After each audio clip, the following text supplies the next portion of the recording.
killed hostages. In some cases, they have actors. And I know it sounds outlandish, but I don't believe there are any chemical attacks that describe people. Syria continues because they won't let Assad win. I mean, he has the battlefield. So this is an effort to continue the war, to prevent Syria from being whole again. So the entire premise of what Trump and Macron and May are talking about is a lie.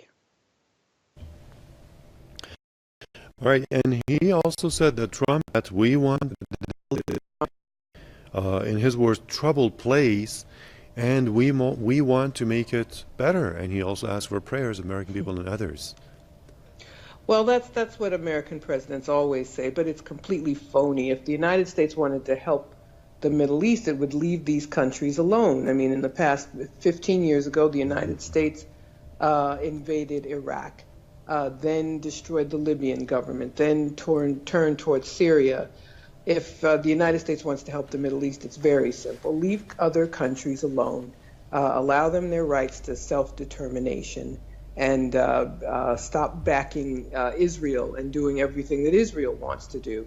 So those are words used to mollify the public so that people don't see how horrible their government is and its behavior towards these nations. All right, thank you for that. That was Margaret Kimberley, political commentator, joining me from New York. Now let's go to Sydney. We have Jay Tharapel with us with Hands Off Syria. Let's ask Jay about the way he looks at these things and the military action taken against Syria. Hi, thanks for having me on. Sure. So I think the immediate response is shock, and I think the tendency that people have is to say, look, you know, there's no evidence that the chemical weapons happened, and yet the United States went along with this anyway. Ultimately, we're relying on footage from forces who are actors in this conflict, who are themselves belligerents, who themselves possess chemical weapons, as Carla Del Ponte from the UN determined back in 2013. But I think the more important question is, like, why the United States did this. And one of their previous pretexts for staying in Syria no longer applies, which is that they went into Syria in order to defeat Islamic State. Well, Islamic State has been defeated, so how do they justify their occupation of Syrian territory? They have to have some kind of pretext, and so I would say that probably best explains their actions right now. And Trump also, in his speech, talked about, he blamed Russia for this. This is the result of Russian failure in assuring the world. He said that Russia guaranteed that the Assad monstrous regime has no chemical weapons. Of course, this is what OPCW, Organization for Prohibition of Chemical Weapons, approved a few years back. And this is the result of Russian failure in this. Russia asked for a probe, and the probe, Trump didn't even allow the probe to be conducted. I think it's very hard to point blame at countries for this. I think the real issue here is that Syria got rid of its chemical weapons to begin with. Chemical weapons are a strategic deterrent. That's why countries have them. Syria possesses them in order to counter the real threat of nuclear weapons possessed by Israel, which are far deadlier and far more devastating and have a higher range. So I think to a certain extent we have to concede that the United States was somewhat successful in being able to strip Syria of its strategic deterrent, thereby making it possible for them to occupy northern Syria. I really, what I actually think happened is that the Russians are basically acting in a sense as an alternative to Syria's chemical weapons, because that was the original deterrent, Syria having its own capabilities.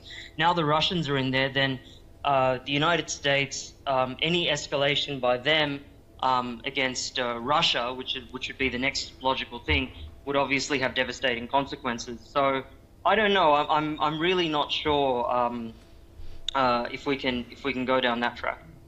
All right, thank you for that, Jay Therapol with Hands of Syria from Sydney. Let's go back to New York again with Margaret Kimberley. Margaret, Trump said that Russia and Iran, he warned them against adopting such dictator friends, as he called the Assad government, and said that those countries, meaning Russia and Iran, cannot sustain by making friends and supporting such dictators. He also asked Russia to join, in his words, civilized nations rather than acting like this. Let's have your comment on that. Well, I think that the uncivilized nation here is the United States. These are the words that American presidents always use when they perform acts of aggression, as occurred tonight against Syria. The United States is the uncivilized nation. The UK, France, those are the uncivilized nations. Syria was attacked by their proxies, these Gulf monarch states, and Turkey and Israel. They are the ones who attacked this country.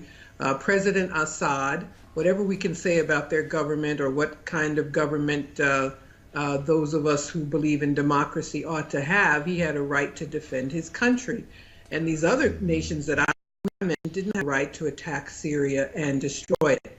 So as usual, the world is turned on its head when an American president is talking. The civilized people are generally those that are under attack, and this is no exception. And also he talked about, I mean, this kind of a stance that he adopts, it's never stable. I mean, the stances that he adopts, he says, we may do this, we may not do this. And regarding, again, on the same line, regarding Iran and Russia, he said, maybe the day comes, one day we may get along with Iran and Russia, and we may not. I mean, one doesn't know what's the exact stance that he's sticking to. No, one never knows with Trump. He's I believe, a very unstable individual. And I believe the elites, the ruling elites here are not of one mind, and they give different directions. But there are certain constants in American foreign policy. Devotion to Israel is one of those. That's not going to change. The desire to get rid of secular governments in the Arab world, that's not going to change. So a particular president may change certain policies, but those are the mainstays of U.S. foreign policy, and they have been for many years. So I think we would still see the same contours of U.S. foreign policy. All right, and what about also, Margaret, I got another question for you, and that is, Russia had already warned the U.S. against taking military action. And what do you think could Russia's reaction be now that the action has already been taken? Well, it's so soon, but it appears initially that it was somewhat limited, and I think these airstrikes were limited, and I think that's because of Russia's warning. But we don't know what Russia will do. I think they are the ones, by the way, who defeated ISIS and the other groups in Syria. They are the ones who should get the credit for fighting the terrorists that who are proxies for the U.S. and other NATO nations. But that's an unknown, and it's very frightening. But I believe that Russia had some impact, and I believe that these strikes would have been more extensive had it not been for Russia's warnings to the U.S. Yep. Thank you for that, Margaret Kimberley, political commentator from New York. Let's go to Sydney, Australia again. We have Jay Therapol there with Hands Off Syria. Jay, let us have your comments on what could be the right reaction from Russia, and how serious Russia do you think has been in warning the U.S. against this thing? I mean, ultimately, Russia is placed in an extremely difficult situation because it's very difficult to second guess how serious the United States are about provoking a war. There are some people who say that the United States are waiting for the Russians to hit one of their ships or something like that, you know. and then give the Americans the pretext to go on an all-out bombing campaign, and then the Russians would have to escalate from there. At this stage, it's very, very hard to guess what's happening. I really stand by what I said previously. Donald Trump was of the view, or at least he was saying,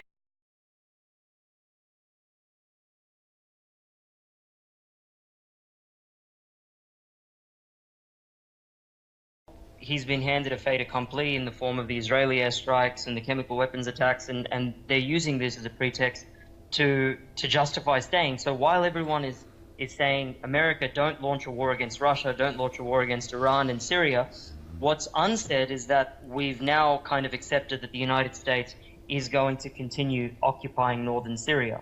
So what's really striking for me is that there hasn't been much being said from the SDF, for example, who are allies of the United States. Because if it's the case, and this is, I think, really critical for understanding it, if the SDF are really fighting the same enemies as the Syrian government, then why haven't they been issuing a denunciation of the United States, whose actions, whose strikes, airstrikes against Syria are emboldened exact forces that the and I think that points to the real agenda here, which is that the United States needs a reason to stay in Syria. They need a reason to occupy all of the territory north of the Euphrates. And by taking military action, Jay, do you think that the Middle East region that Trump called a troubled place will be a better place? This is what you said the purpose of this attack was. Of course not. I mean, I think it's only a handful of nations that would ever repeat Trump's claims that he's acting on behalf of the so-called civilized world, and this is for the good of the region in order to dictate, etc. People, and this is one of the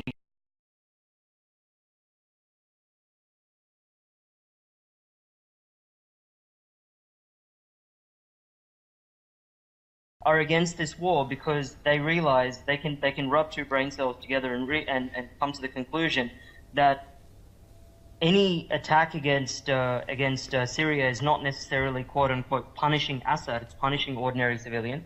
And if the Syrian government were to be overthrown, who would take over? It's groups like Jaish al-Islam, who are openly sectarian and openly genocidal in terms of their aims. I think people by now have figured that out.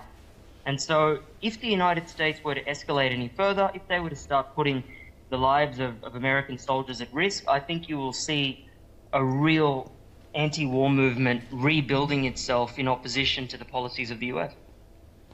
And Jay, one more thing. You talked about only a handful of countries supporting the U.S. in this, and that was, we had the U.K. and France in this case. Tell us about the reasons why the two countries should join the U.S. in taking this military action against Syria.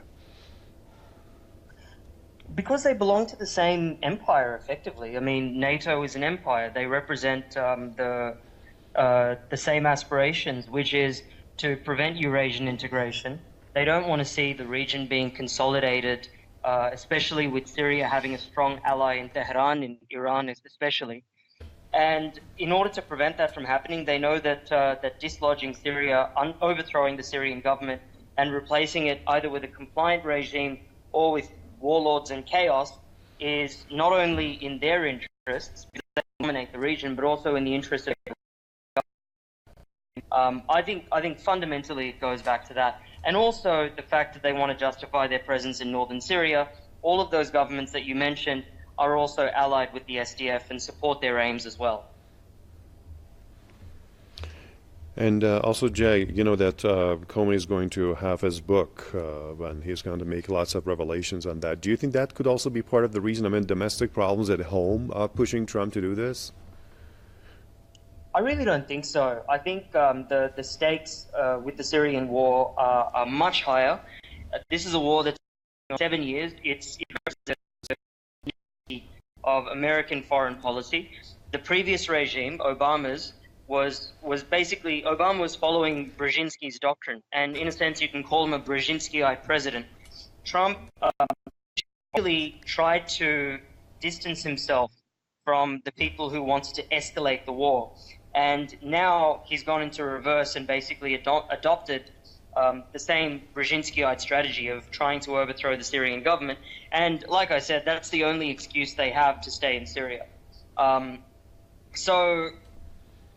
Yeah, I think too much is made about domestic politics. I think we have to focus on the actual region and the reason why they want to overthrow the Syrian government.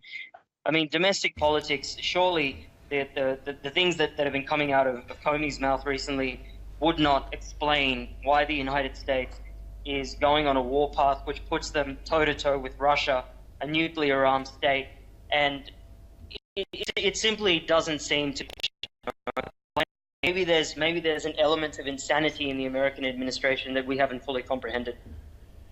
But Jay, if you remember, during the Obama administration, Trump used to all the time blame him for the U.S. role elsewhere, for having U.S. boots, for example, on the ground in Afghanistan and elsewhere. So why should we waste our time and money and resources there? And now he's taking military action himself. Yeah, well, I think maybe they've had a good talking to him where they've said, listen, these are the strategic interests of the United States. You are undermining them by pursuing this isolationist line which implores the United States to pull out of these countries. And I think it's very easy to turn presidents because once they're in the same position as their predecessor, they start thinking like their predecessor. Okay.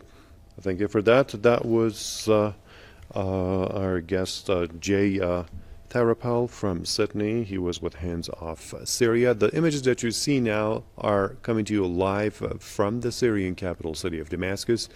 And that's the major square there, the Umayyad Square. As you can see, we have the Syrian people out there raising banners, flags, and also they were shaking hands. They were actually chanting some slogans half an hour ago in support of the Syrian government. And this only less than 2 hours after that attack was conducted on those 3 targets.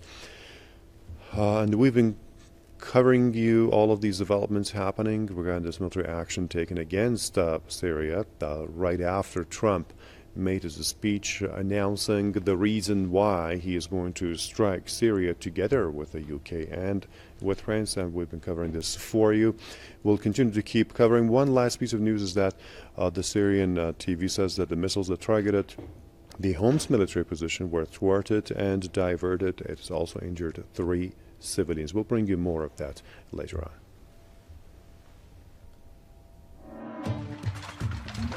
I was traveling a lot in different places, and finally I'm in Iran. I'm really glad that I made it. I'm a tourist attraction today, but I don't want to be a tourist today. I want to taste the bazaar life, have a day like a normal worker. It's kasha